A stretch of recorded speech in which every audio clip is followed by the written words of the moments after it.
Welcome to I Can Fix Your Movie. Welcome, welcome. How are you? You doing great. good? Yeah. Good, How are good, you? good, good. I'm great. We've got a very extraordinary film. Yes, we do. Yeah. Extraordinary. It's extraordinary-ish, at least. It's extraordinarily. It's. I will say it's interesting. something. It's interesting for a lot of reasons that I think never appeared on screen. Like, certain Okay. things that happened because of this film, and I think that are really interesting, that are extraordinary. The film itself, not so much. Well, Yeah, it had the opportunity to be extraordinary. it was extraordinarily disappointing, is It what I wanted to extraordinarily say. disappointing. It really So, was. It really was. In that way, it was extraordinary. This is episode 23, and the film we're going to be talking about today is The League of Extraordinary Gentlemen, which They're not even all gentlemen. they're not all gentlemen. They weren't that extraordinary as far as, all of them weren't extraordinary. Some of them were, but They certainly weren't extraordinary together. they weren't extraordinary together. They're extraordinarily league. bland, I think, overall. This is, interestingly, I think one of the extraordinary things, maybe extraordinarily sad, I don't know. This is the film that killed Sean Connery's career. It diced him up. It was a career killer. And I know this director is out there somewhere, to be the director that kills Sean Connery's career, and you're like, yeah, my film did it, man. I took him out, It could have been it could have been any number of things, but my film was the one that made him go, I'm done. Maybe not what you want to put on your resume. No. He had But I can see why, after doing this film, he would hung hang it up. Yeah. Because okay, so look. maybe he thought, like, if this is the direction filmmaking is going That's in, exactly what he did. That's exactly what he said. then Okay, but here's the thing. this, Did you know this? I can't do this. He just passed on Lord of the Rings. Okay. Right. Did you know that? Mm-hmm. He was like, Gandalf, nah, I'm not doing it. He passed on The Matrix. As what? Morbius. Morpheus. Yeah, Morbius. That's the other movie. Morpheus. Yeah, passed on it. He was like, and you know what the reasons were? The reasons were, I don't understand the script. That's what they were. For The Matrix? For all of them. He said he didn't understand Lord of the Rings. Okay. He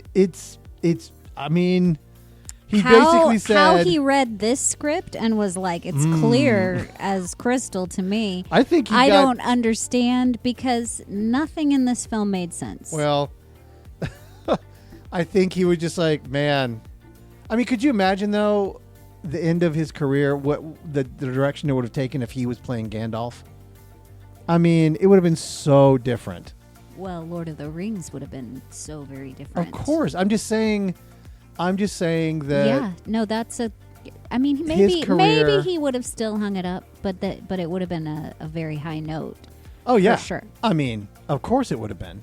And he deserves it. I'm not going to take anything away from Sir Sean Connery. He is terrific. Yes. And the thing is, he's great in this film, too. It's not like he's bad acting. I'm like, oh, gosh, that was fake. It's not his fault. His acting was fine. Yeah. All of their acting, I felt, was fine. It wasn't any of the acting that was the issue of this movie. Yeah, so he was basically just like, modern Hollywood films have passed me by. I do not get them. Yeah. I can't do these blockbuster type films anymore. I'm done. And he did like a voiceover, I think, for one little tiny project, but he's never been on screen since. Yeah. Well. And listen, we're going to probably get into it, but I really don't know. This is one of those films that is like maybe, possibly. Yeah. There's like 2 or 3 hours of extra footage somewhere. Yeah, well. that would have made a great film, and this is just a big editing issue, and we just need to fire these editors, and they should never work again. I'm pretty sure there is a director's cut out there. Maybe it would have been, it could have saved this film, but this film is, the way it's edited, it was very confusing. So, it's always hard to tell with films like this if it was just so bad that the editors literally did the best they could and made something out of nothing. Yeah. Or if it was great stuff and the way it was edited just made it terrible. Who knows? And it was the way that it could have been the way it was edited, or the way the producer said, "Oh, it's just not working. Do this our way." Could have been a producer that was like, "This is what I want." An executive comes in and says, "This is what I want," and you're like, "What are you doing?" I guess I'm kind of, That's where the blame slamming falls. the editor a little bit, but the editor maybe made the best they could out of what they had. Right? Who knows? But I mean, it's the editor's job to find the story. They have to find that story, but it has to be captured for them to find it. It does. Right? And so we'll never know why this movie ended up being the way it is. Now, we do know that Sean Connery had a lot of very public and very clear arguments with the director in the direction of the film. And so I'm sure that didn't help none. Well, I'm going to take a gander and say Sean might have been right. Yeah. Well, he may have been correct. And he maybe he was not, though, because he got what he wanted, and it turned out to be terrible. See, so that's the thing. I keep saying things that I just don't even know. I'm speculating. Yeah, we weren't there. We don't know. You're right. Maybe Sean got his way, and this is what they ended up with. He didn't understand Lord of the Rings or the Matrix. Maybe he didn't understand this either. Maybe he's like, we need to simplify. Right. I mean, he's forget all that exposition. He's like, I was peeking with James Bond, and then I was out the door, and I've done some stinkers after that. I don't know. He's done great stuff after that. Yeah, no, I know, but I'm just saying, he passed on Lord of the Rings, and that's to me going to be a definingly sad thing for him. But anyway. So let's jump into the real quick summary of LXG, which is LXG. Yes, LXG. Well, that's actually on the title. They actually did that. I'm not trying to. Oh, funny. Yes. Not LEG, because that would be leg. Yeah, that'd be leg. LXG. Right. Got to make it extreme. Extraordinary. So it's like little L, big X, little G. So it's looks like a WrestleMania. Little L, big X. Big X. Little G. Yep, that's what it is. Okay. Let's jump into LXG. Let's do it. Okay. It sounds like sounds like an experimental drug, but to me it sounded like a Japanese game show. Oh. Welcome to LXG. And they've got to do some terrible things and roll down the hill in a tube and the whole thing. Yeah. Okay. Man, I think we're going off badly because this script just goes off so badly that we're like, this is going to be more fun than talking about the movie. But here we go. Let's try to fix this thing. Okay. Summary. Sum it up. This is the 2003 in the Wayback Time Machine. LXG, The League of Extraordinary Gentlemen. It's got this legendary explorer, Allan Quatermain, played by Sean Connery. Sir Sean Connery. Sir. Yep. And by the way, look, Quatermain he's a real guy, not a real person. He's a literary. He's a real. It's so just. He exists. By the way, all of the characters in this league are literary characters. Right, okay, right. So that's established. Continue. Right. And he's recruited to lead, but he's recruited by M, which kind of sounds like a very James Bondy thing. Right, it does. And recruited to lead this team of literary icons. And it includes Captain Nemo from 20,000 Leagues Under the Sea, Dr. Jekyll and Mr. Hyde from Dr. Jekyll and Mr. Hyde. Right. The Invisible Man from Invisible Man. Dorian Gray from the story Dorian Gray, and there's a vampire just kind of tossed in for fun. And a generic vampire. Right. And they're trying to stop this mysterious criminal and mastermind and Tom Sawyer, which Tom joins not as he wasn't recruited. He's he all just grown in. up, by the way. He's all grown up. He's not a kid in this. Yeah. Sent by the American Secret Service, I guess. He's the token American. Right. Mm-hmm. And they're trying to stop this mysterious criminal mastermind known as the Phantom. Because that's mysterious, right? Yeah. And the Phantom is trying to ignite a global war. So like you see at the very beginning, a German tank, just basically rolling through London, kills a police officer after he just stood there and got killed. Because that works. He's like, stop it, stop moving. And then a tank's going to be like, yeah. And then the tank just doesn't stop. Why? I don't understand it. It's so dumb. Amazing. It's so silly. Anyway, so then there's a attack on Germany. Right. So London blames Germany. And then Germany says, London. hey, you attacked us. And like, we didn't do it. And they're like, yeah. Okay. Right. So it's kind of, they're going to ignite a world war, which we know is going to be World War II. Right? World War One. This is the end of the 1800s. I guess a world war. Yes, a world war. A world war. Yes, it would have been the first one. The first one. But it's set kind of in an alternate version because it's very steampunky. I don't know if you felt that, but it's things that shouldn't really be existing in that time place. Right. So the League is racing across Europe in the Nautilus, which is Nemo's amazing, couldn't exist in this time period ship. Submarine. Yeah, submarine. And uncovering different conspiracies they're manipulating the world through this advanced technology and deception, right? Mm-hmm. And as the tensions rise within the group, because they're all like, they're going, oh, there's this betrayal and from inside, and they think it's the sneaky invisible man thief guy, but it's actually Dorian Gray. Yep. And it he's turns the out mole. he's the mole. Turns out he's the bad guy, and he did it because the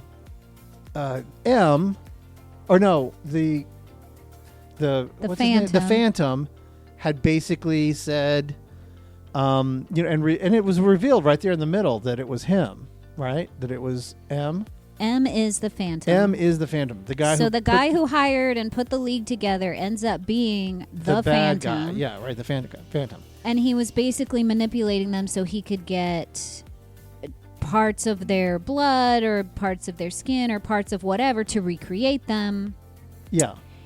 These extraordinary people Dorian, and start the world. And start the war and then profit off the war by selling weapons. And he got Dorian to help him because he stole his painting.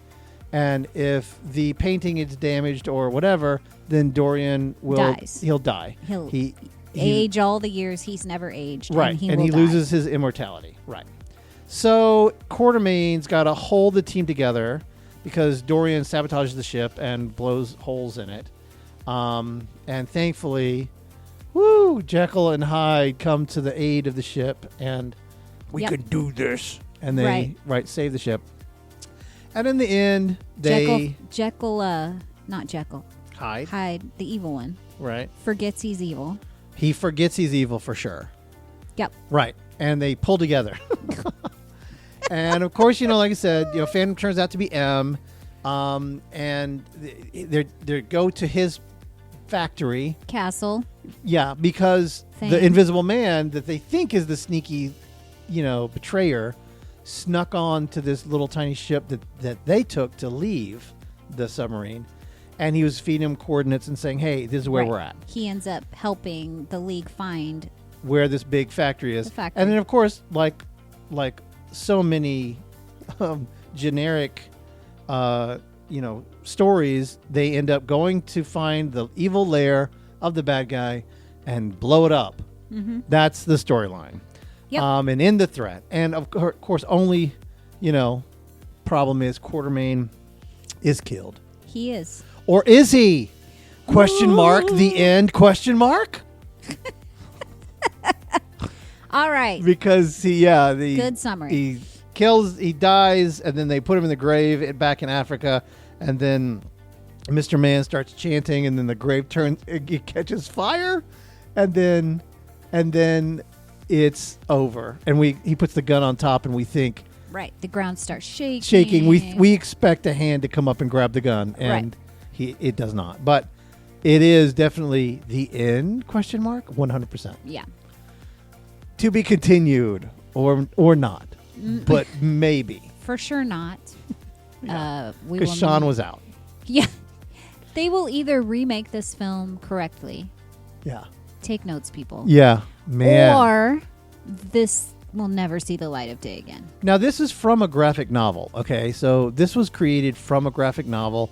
I'm sure the graphic novel is actually pretty good, or else they wouldn't have pulled source material from it. Well, it's definitely an interesting idea. Oh, that's what we liked, for sure. I love the concept. I think the concept is incredible. We've got these characters from classic literature, and you put them together in this shared universe. It's a brilliant idea. It's great. I love that kind of stuff. Yeah. It's the natural appeal. You got Nemo and Jekyll and Dorian Gray all interacting. Yeah. Come on. That's cool. It's an interesting way to, I don't know, create heroes. Yeah.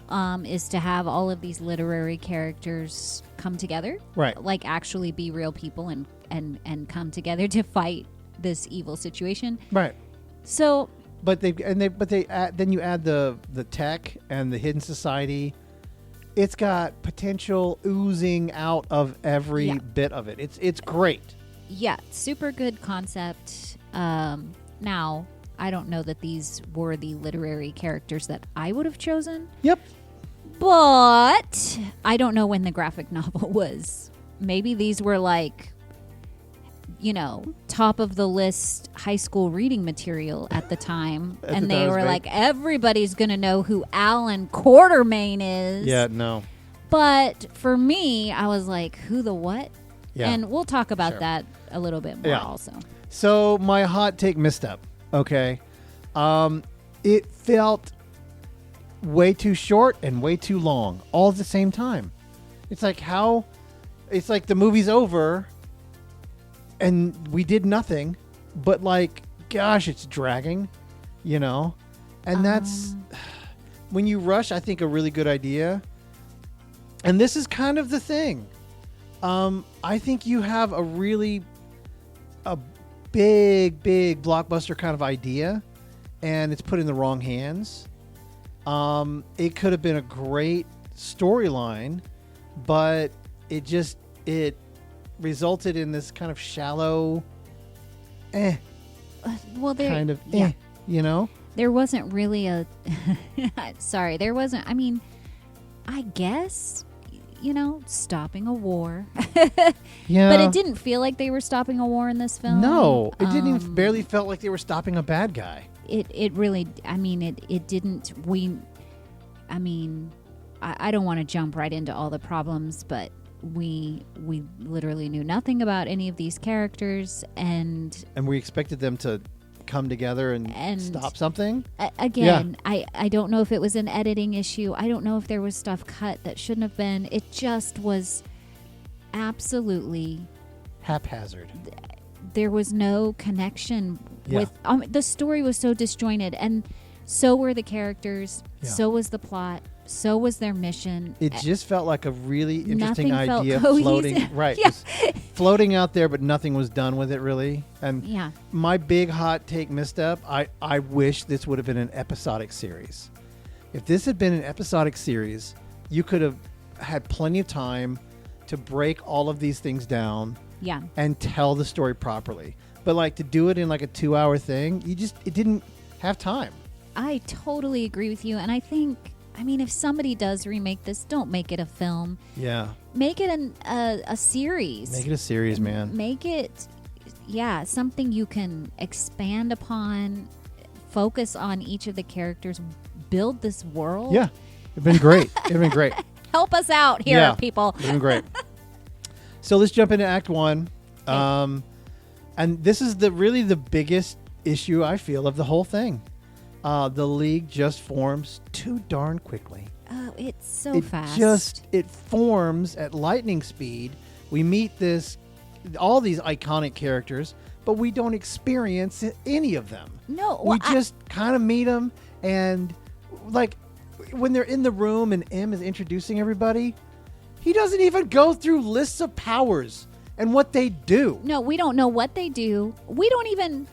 We as the audience are just expected to know who they are. Yeah. What if you didn't read Dorian Gray? In a literary sense, we're just... Like, they say, I'm Dorian Gray. No, there's no... we're supposed to know who they are. There's no explanation of why he's immortal. We just know he is.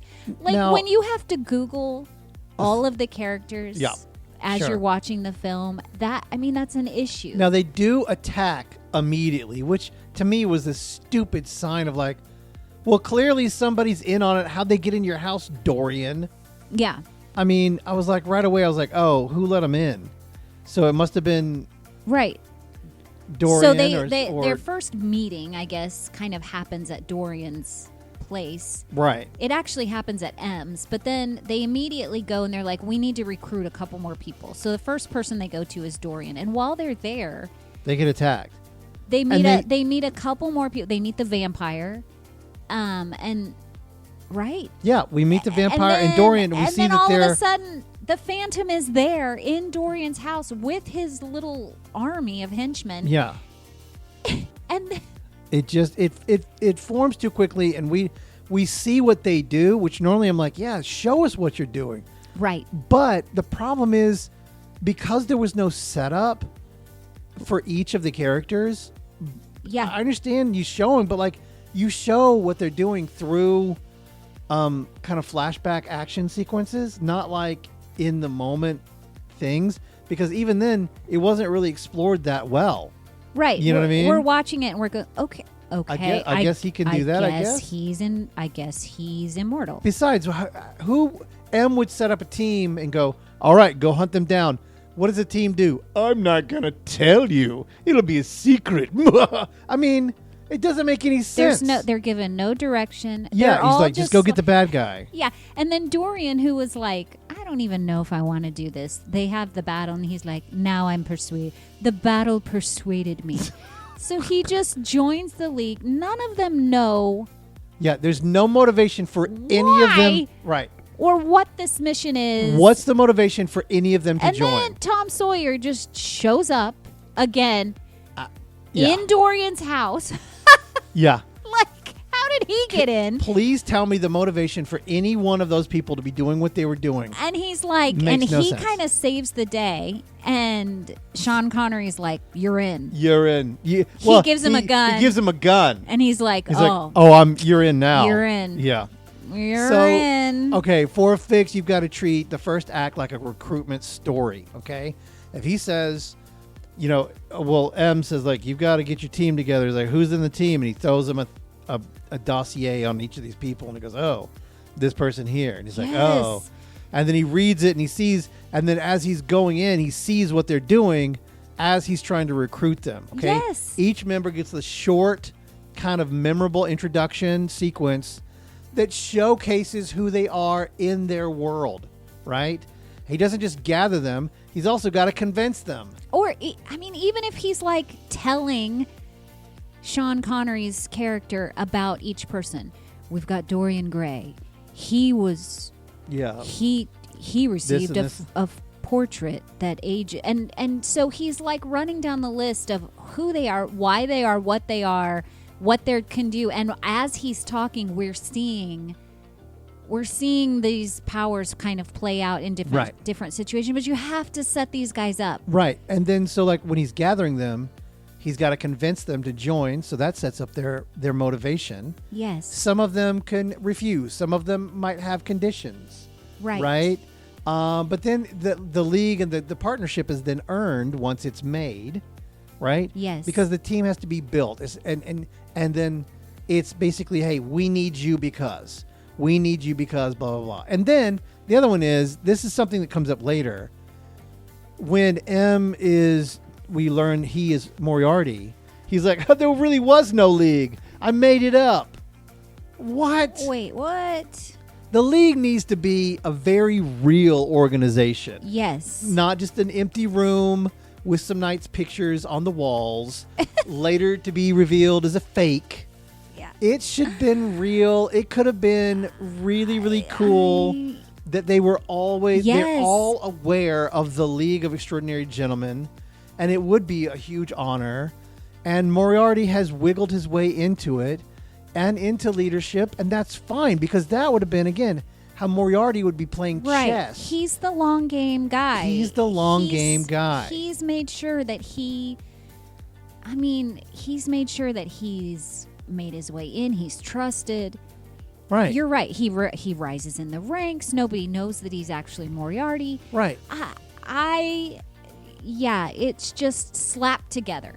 It is. And that's a huge problem, because moving forward from that point, we are just like, what are we doing? Right. Why are we even here? Why are you guys here? And then they feel so betrayed by the Invisible Man, and it's like, when you barely know each other. Yeah, when they think it's him, and it's like, you've been together 30 minutes. Right. Right. And then doesn't like all the actions feel reactive? Not like they're taking action and they're doing the thing. It's something happens to them and they all react together. They all react. And because that's when every character's motivation is reactive, it means they have no motivation. Yep. They're not reacting with a motivation. They're reacting to something external, and they're like, oh, I'm going to react to this. Yep. Okay. Yes. And they're just meandering around, and that's why it feels slow. Right. And that's why it feels slow. Right. Exactly. Next, Allan Quatermain is basically like a generic leader. Look, again, despite being played by Sir Sean Connery. Right? This role was not worthy of him. No. Quatermain, he doesn't have a strong personal arc at all. We don't know why he rejoins for Queen and Country. Then he's kind of forced to, because the place he likes to hang out got blown up in Africa. That's it. I'm like, what? But he eventually tells this story of how he lost his son. Right. But that's way later, right? After he first tells us he chose to take his son on a mission, his son ends up dying on that mission, and because his son died, he just abandoned Britain, abandoned Queen and Country, didn't ever want to... He was a hero to everybody, but because he very, haphazardly brought his son on a mission that he chose to do... Yeah, but he blames everybody else. He blames everybody else. Like, maybe you should have not brought your kid along to, bring your kid to work day. Maybe. Just throwing that out there. And then there's a few digs thrown in, like, did you is this how you taught your son to survive? Because it didn't work. and that's it. And that's like his core arc. I think his arc has to be something totally different. So, you've got him as, again, he's a literary hero who actually existed. But for the main character, who knows that character? If I would have said... Tell me about the stories of Allan Quatermain. Like 99.98% people would be like, who? Again, unless you were required to read this in high school. Which... Nobody knows who Allan Quatermain is. Yeah, I'm sorry. It's not enough. For a fix, the main character should absolutely been somebody very well known. Like literally Sherlock, okay? Yes. Sherlock Holmes. I mean, look, I know you made the bad guy Moriarty. I know. Why wouldn't you make the leader Sherlock Holmes? The only thing I could think of is like maybe they were like, I don't make it obvious that M is Moriarty, but it was already obvious that he was the bad guy. It didn't matter if he was Moriarty or not. We all knew he was the bad guy. That's frustrating to me. That's frustrating. But look, I know they wanted this hunter guy, but look. They kind of used him because he was supposed to be invulnerable, sort of. Yeah. But they already had an invulnerable dude. Right. Dorian Gray was invulnerable. They all needed to have different things, okay? Yeah. But anyway, you still need to make Sherlock, I think if you'd done that and made him a relic of the dying era of, the century is turning. Right. He believes the world no longer needs him. He's leading the League, right? He's going to step into this because it's his last chance to prove that he has something to pass on, and he still matters in this very rapidly changing world. And that's his choice. But because they didn't, you've got Allan Quatermain. But again, that's what kind of I feel like I would have done.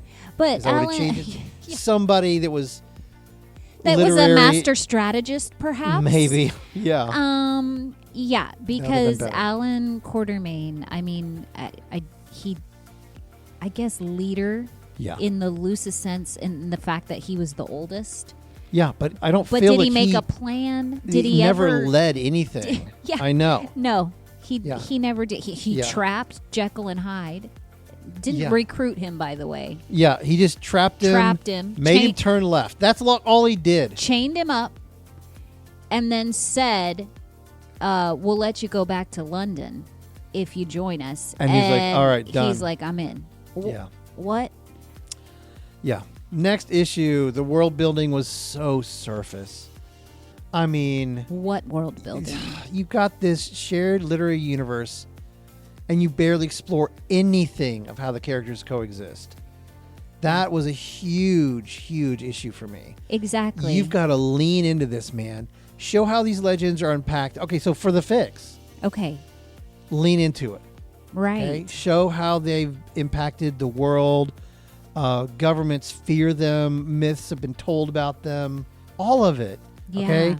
Technology is evolving around them for Nemo and what he's doing, and just make the world feel shaped from them. Yes. And that would have been really cool because look, people do this all the time. Mm-hmm. They're like, I want to get to the action. I want to show buildings falling down.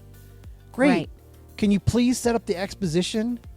So all of these fixes for me all deal with setting up the exposition properly. Right. People rush through exposition and they're like, is people going to get bored? No, people aren't going to know what you're doing.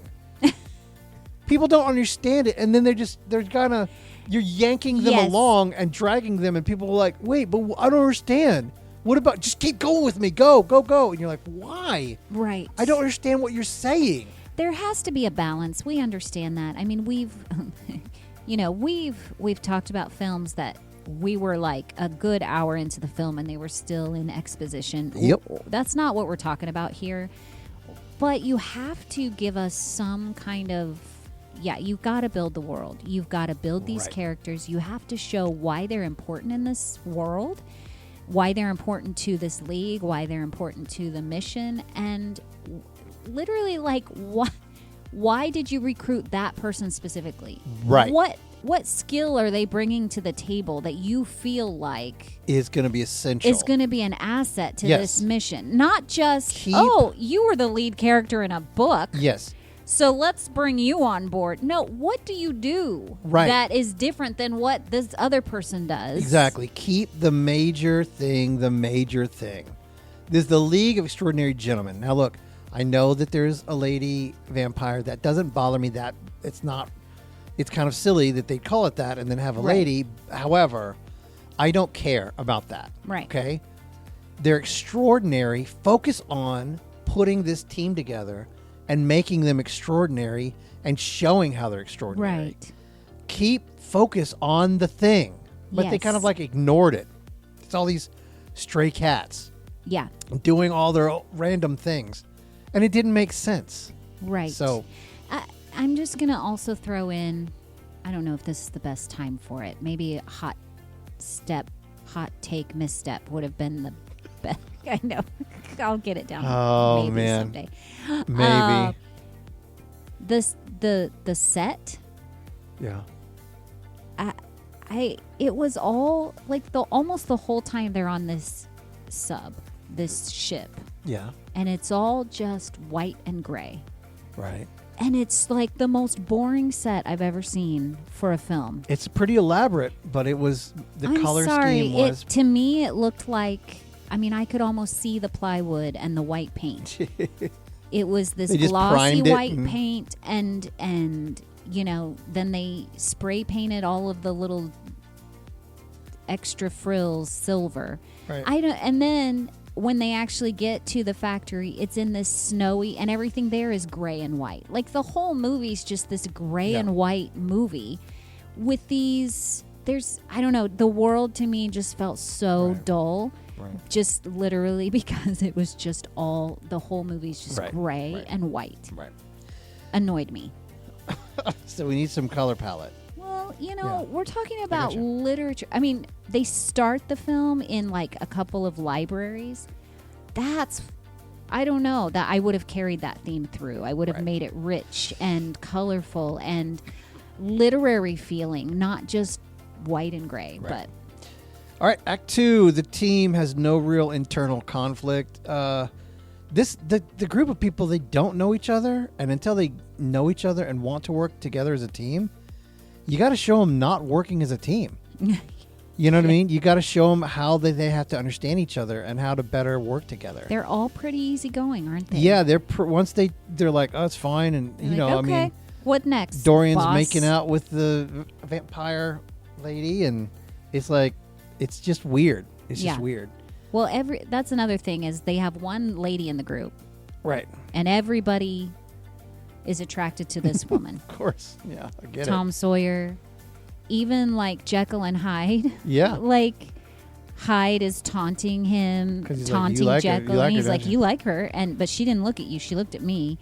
Like, my goodness, is that her role? Yeah. Is that her only role in this? Is just for all the guys to like slobber all over her? So for a fix, the team needs to be kind of a powder keg ready to blow up. Nemo's distrusting of the British Empire, which that makes natural sense. Yeah. Right? Sure. Hyde is barely controllable. Right. Which, by the way, just a side note, they got to make Hyde usable. I mean, he can't just be like, I don't want to turn into Hyde, and I can't. Why are you here? And they even say that to him because at first he refuses to turn into Hyde. Dumb. And they're like, Doesn't work. Then why are you here? And we were asking the same question, to be honest. So Mina is the vampiress. She's got to walk the line between being a monster and a hero, because she doesn't. I don't think. And you got to see her like, because she was working with Van Helsing, so clearly she wasn't like, ooh, cool, I'm a vampire. She's not happy about it. No. Right? Yeah. So you got to show all this. Then Quatermain has got to constantly try to manage all these egos and philosophies and dogmas and all this stuff. He's got to figure out how to make them work as a team. Right. And he never did. He never made them work as a team. So then later they're working as a team, sort of, and it's like, why? Yeah. How did you pick this up? It was never earned. No. Nothing was earned here. They're just all kind of like, sure. All right. We'll go along with this. The script says it, so we better do it. Yep. Like, no. Next. The villain lacks all kind of presence. The Phantom, eventually revealed to be, M, Professor Moriarty. Yeah. He doesn't feel like a looming threat until late in the film. And then, he was revealed as Moriarty in the middle of the film. Yep. The Phantom mask is pretty quickly stripped away. Yeah. And we don't know it's Moriarty, but we know that it's M. Right. We know that M is the, is the bad guy. But then the only thing that was revealed at the end was, it's Moriarty, James Moriarty. Another book character. What? That's the big reveal. But the thing is, he doesn't have any powers. He's not. No. I don't know. He doesn't feel like he's even in their league. He does not feel that he is. He's a threat at all. No, he's just blowing stuff up. He's just got he just has a big factory where he's, I don't know, making weapons. Yeah. And they found that. They found that pretty easily. Yeah, and he's duplicating their powers and stuff. Yeah, getting their DNA, so he could. To the highest bidder. So, okay. Yeah. So, look, here's the deal. For the fix, make Moriarty the Shadow from the very beginning, okay? So because the League is real, he's been collecting superpowers for a long time. Yeah. He's now ready to build a super army. Right. And so his plan is not to make worlds, countries fight each other, is to make them fight each other so that his supermen can take over everything. Okay. Right? Yeah. Yeah, because the thing is, he's always got to be like one step ahead, because whenever M was revealed as Moriarty, I was disappointed. Because I was like, this dude is playing checkers the whole time. Yeah, Moriarty. He's not playing chess. This was not a super strategic, no, in-depth, like, takeover. Yeah, but like, yeah. if his master stroke was to like get these last powers, he wasn't collecting superpowers to sell. He's collecting superpowers to make his creatures, his army, right, superpowered, so that when the other countries knock each other off weak enough, right, he rolls in with no problem with his superhero people, right, ready to own everything. Exactly. Come on, man. That's way better. Yeah. So yeah, he's got to have a better motivation. He also has to have a better plan. Yeah. The way he manipulates the League has to be Moriarty-like. I mean, like, if you're going to make him Moriarty. And not so obvious with Dorian either. It's then your plan has to have a Moriarty plan. And this was certainly not. No. Next, Tom Sawyer feels so out of place. I mean, the inclusion of Tom is just like tonally inconsistent. Right. I know he's a literary character, but it's like, howdy, y'all. I ain't doing that. I mean, it's so. Yeah, I shoot a gun. Yeah. I mean, if you stay in, he was more like Billy the Kid to me than he was even Tom Sawyer. For a fix, if you have him stay, you've got to give him purpose. And make it more like he represents the new, right? Mm-hmm. Right. And he's going to contrast then Quatermain's old world mentality. So it's not, I think, like the father and son thing. No. Did not work at all. It did. It's got to be passing the torch to the new. Right. Okay? Like, you're the next generation of the League. And, you also have to have a reason that Tom is there. Exactly. What's extraordinary about Tom? Are you going to ask him to paint a fence at some point? Build a raft. Come on. Build a raft for us, Tom. I don't even know if Tom built a raft. I get him and Huck mixed up. Yeah, maybe it's okay. they were all on a raft. Anyway. They were all on a raft and they all painted the fence white. Okay, that's what they did. First of all, he comes in as an adult, Tom Sawyer. Yeah. In the book, he's not an adult. No. All of these other literary characters are the age that they were in the books. Right. Except for Tom. That they threw in, again, they shoehorned him in. Tom comes in guns a-blazing. I don't remember Tom Sawyer shooting up a whole lot of things in the book. If he had like a slingshot, then I would have been well done, sir. Right. So they basically just took a name from a book and made a cowboy out of him and stuck him in the League. But he has no special He's not gifts or extraordinary abilities at or all. powers. Right. He doesn't even really shoot that good, as we find out later, because doesn't shoot that well. I think he doesn't shoot that well because Quatermain has to like teach him to be patient. Because one thing that shooting correctly is all about waiting longer. Right. As your target gets further and further away. Especially in the intense moments of life-threatening situations. Let him get further. You have a better shot. Just take a deep breath and take your time. Okay. Yeah. Well, there you go. Yeah. Next, the action sequences completely overshadow the characters. I felt like they were just so excited about getting to these sequences that they just... Man, especially the Venice stuff, which again makes zero sense. The Venice thing. It's so silly. Yeah. But there's these big set pieces and they're always like blown up and all this stuff.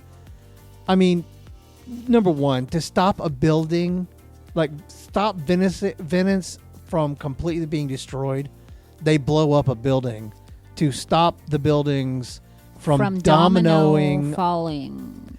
And how is that ever? No. That makes absolutely zero sense. No, none of it made sense. You can't hit one building. That'd be like, oh, all right, one big building in a city, you knock one over and they're all going to go down. Right. And apparently destroying Venice was the straw that was supposed to start the World War. And I'm like, how? Why? Yeah, again, no, Venice? it makes no sense. So if Venice is destroyed, the war's going to start. But there was no explanation of that. Now, they destroyed a big chunk of it.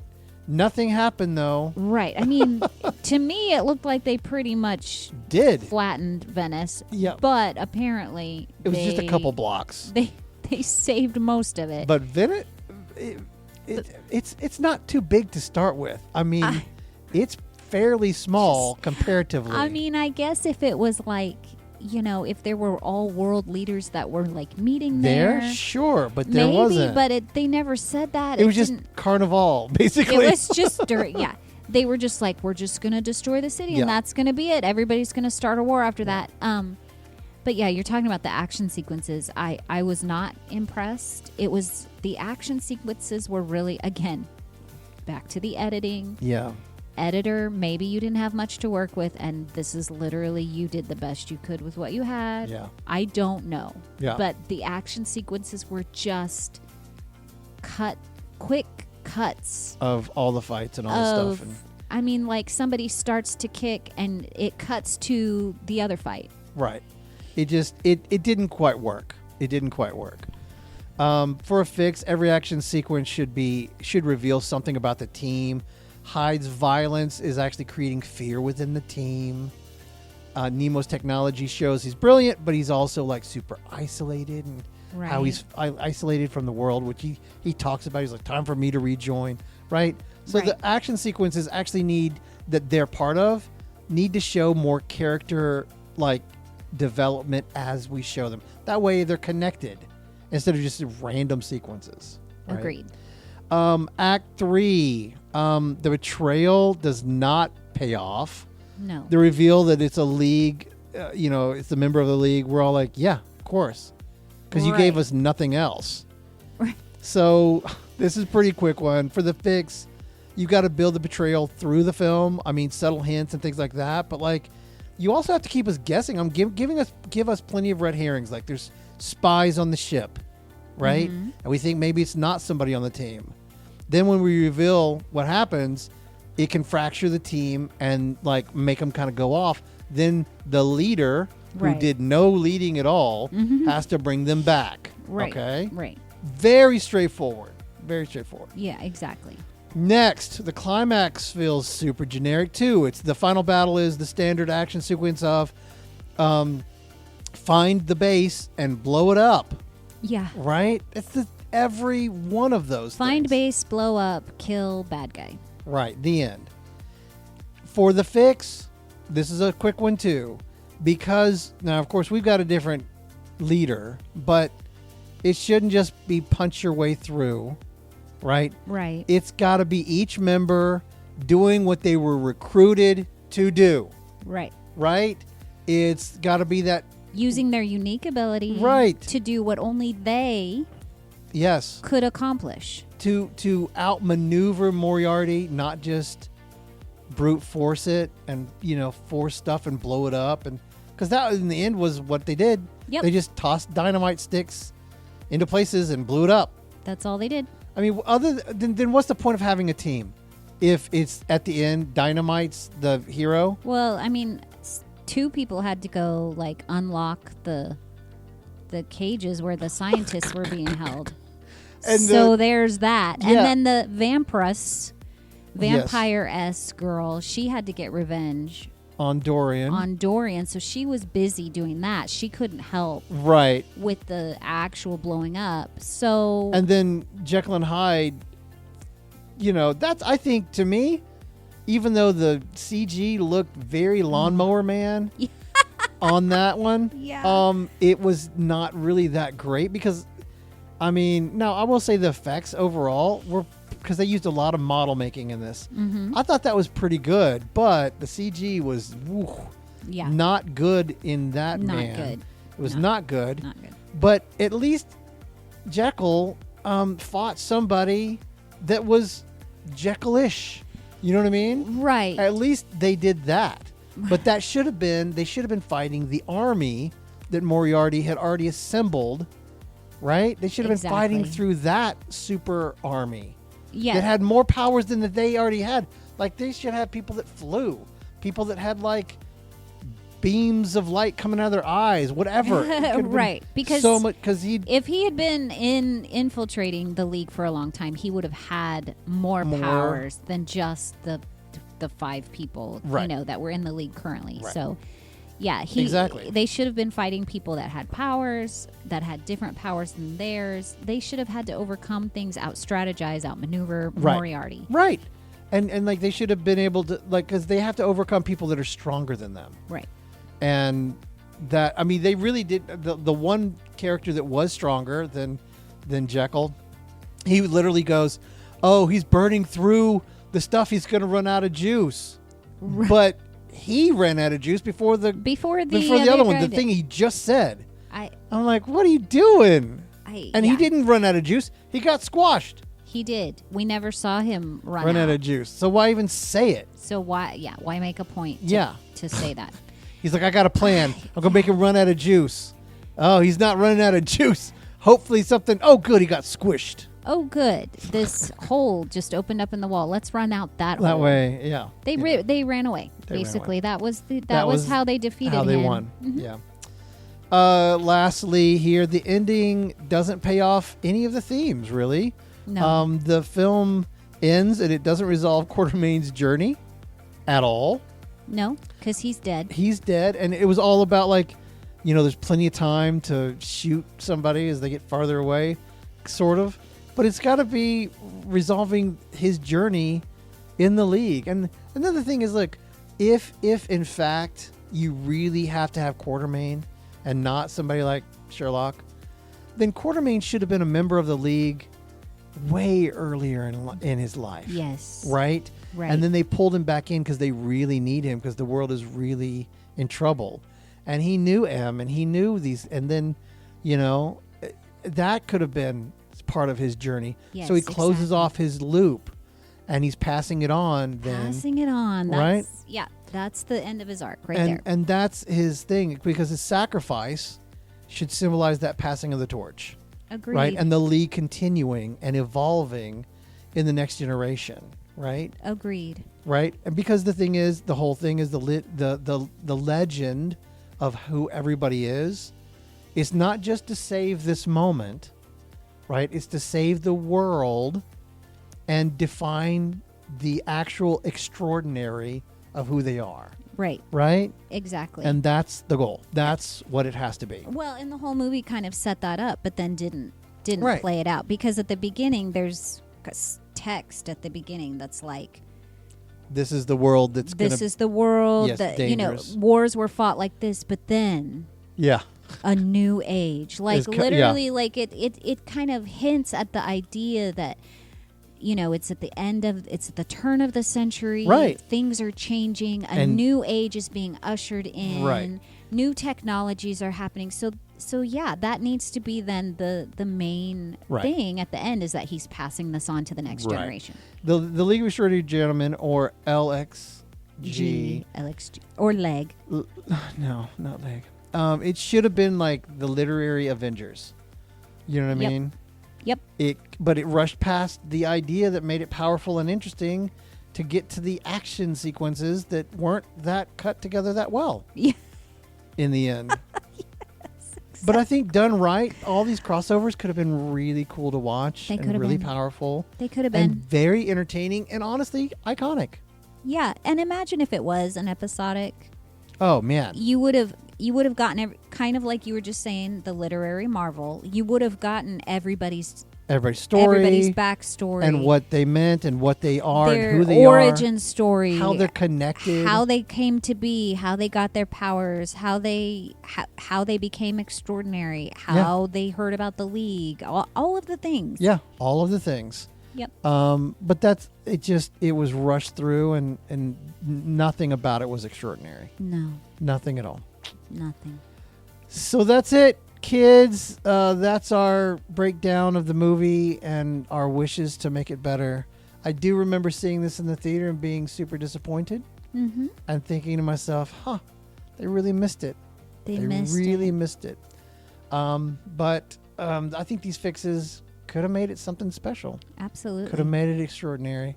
But alas, our website. But alas, we can only hope someone will hear the do podcast it justice and say, "Hey, let's reboot this sucker as a series, as an episode, and make it awesome." So that's it. All right, everybody. Thanks for tuning in. Thanks for listening. We do have our 50th coming up in a couple episodes. Yay! Very excited. I'm not going to reveal what it is, Woo-hoo! but I think you guys will like it a lot. And keep listening, keep enjoying, and we'll see you next time. Bye-bye.